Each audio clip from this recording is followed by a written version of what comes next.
نیک ادب کرو جے تسی نیک سمجھ گئی، جے دوجے دی سمجھ ہی بیوقوف دی آیا بے نیک کوئی نہیں، یہ ظالم ہے، وہ اپنا عقیدہ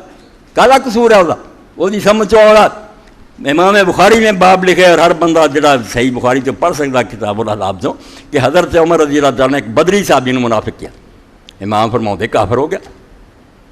حضرت عمر علیہ السلام نے نقصان پہنچ گیا، نہیں انہوں نے اجتہاد نے کام کی کہ حاتم نے کیوں یہ کام کی، بدری صحابی ہے،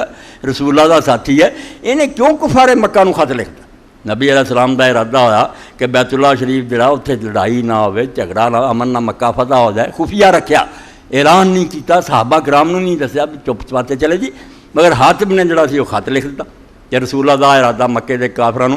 اللہ دے رسول نو وحی دے ذریعے رب نے دس دیتا۔ تو نبی کریم صلی اللہ علیہ وسلم نے حضرت علی نو، مقداد نو، زبیر نو آکھیا کہ گھوڑیاں دے چڑھو اور جاؤ، کبھی تانوں روضہ خاک مقام جڑا اتنے قافلہ ملنا، اتنے ایک عورت ہے جس کو خاتہ برآمد کرو، یہ تو جاسوسی ہوگی۔ گئے جا کے انہوں نے آخیا کر دے خط، انہوں نے آخیا کوئی خط چل، حضرت علی رضی اللہ عنہ کیا خط دے دے ورنہ سارے کپڑے اتار کے تینوں ننگیاں کرنا پیا تو میں کر دوں۔ اللہ دے رسول نے جھوٹ بولیا، پھر اتوں والاں تو گندیا انہیں مینیاں جتا سی کٹ کے دے لیا مسجد نبی پڑھیا گیا، لکھیا کہ حضور دا ارادہ حضرت عمر رضی اللہ عنہ اس موقع پہ آخیا کہ اللہ دے رسول اجازت دے میں منافق دی گردن اتار، ایک صحابی ہے بدری ہے، حضرت عمر ان منافق کہہ رہے مگر امام فرماؤ دے حضرت عمر دے ایمان کو نقصان پہنچا، انہاں وہ حالات ویکھ کے سمجھا بھی منافق ہے۔ وہ حضور نے بات کہا یار منافق نے کہا ہونا بدری آدمی غلطی ہوگی، اتنے بال بچہ چیز رہے نے آخیا چلو کافرانہ کوئی احسان کر دیا، میرے بال بچے نے ایک بشری کمزوری، اس پر وہ مسئلہ امام نے لکھا کہ جہاں کسی صحابی نو متعولاً اپنی سمجھ وہ آؤں بھی ظالم سی برا ہوں کالا انہیں کافر ہونا۔ رسول کریم علیہ السلام دی بیوی تے بہتان لگا، صحیح بخاری جو سنا رہے ہیں، خدا دا نام منو، شیعہ سنی جنگا نہ برپا کرو،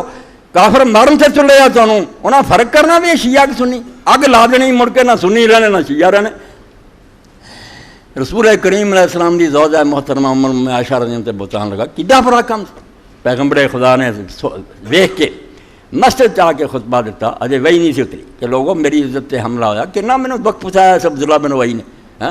کیویں بہتان لایا میرے چر میری بیوی تے۔ اس وے صحابی نے اٹھ کے آخیا اللہ دے رسول جے ساڈے چوں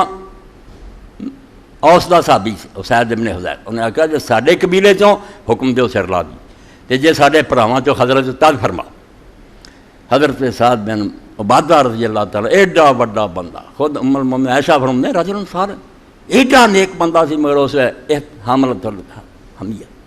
خاندانی جڑی سی حمید غالب آ گئی، غصے چ آ گیا کہ عبداللہ بن ابی ساڈی برادری جو ساڈے خاندان تاج پوچھتے تھے کالے پی پی کے قتل لا کر وہ حامی بن گیا عبداللہ بن ابی کا کہ ساڈے بندے نوں قتل کر رہی اجازت منگتے پھر، لڑائی تک نوبت پہنچ گئی، مارن لگے حضور پھر ممبر تو اترایا، آخیا جاؤ کرو کری، کام بڑا خراب ہوا۔ صحیح بخاری اتنے بھی حضرت اسید نے آخیا کہ اللہ دے رسول منافق ہے اور منافقاں دی مل کر، یعنی وہ بندے جنہاں مدینے جا کے بیعت کی اور 80 اصحاب صفا نو روزانہ کھانا دینا سی، اور حضور تو بعد مدینہ نو خلیفہ بناؤ لگا، اور عقل کریا کرو صحابہ نو اگر کوئی منافقاں دا تو جو دی سمجھ ہے، انہیں جو پڑھیا سنیا اتوں انہوں غلط لگی تو ٹھیک ہے غلطی ہے، میرے دن اسلام سے نکل گیا۔ ہاں اور سعد بن عبادہ نو منافق آخیا، حضرت حاتم بن ابی بلتہ نو منافق آخیا حضرت عمر نے، مگر سمجھ پا رہا کہ انہوں نے خیال تو انہیں اسے مڑا کام کیتا، ایک کم کوئی نہیں، اے لب گئی حدیث 77 نمبر دا، سمیت ابا سوار عبداللہ یحدث عن ابی برزہ ان رجلا سبا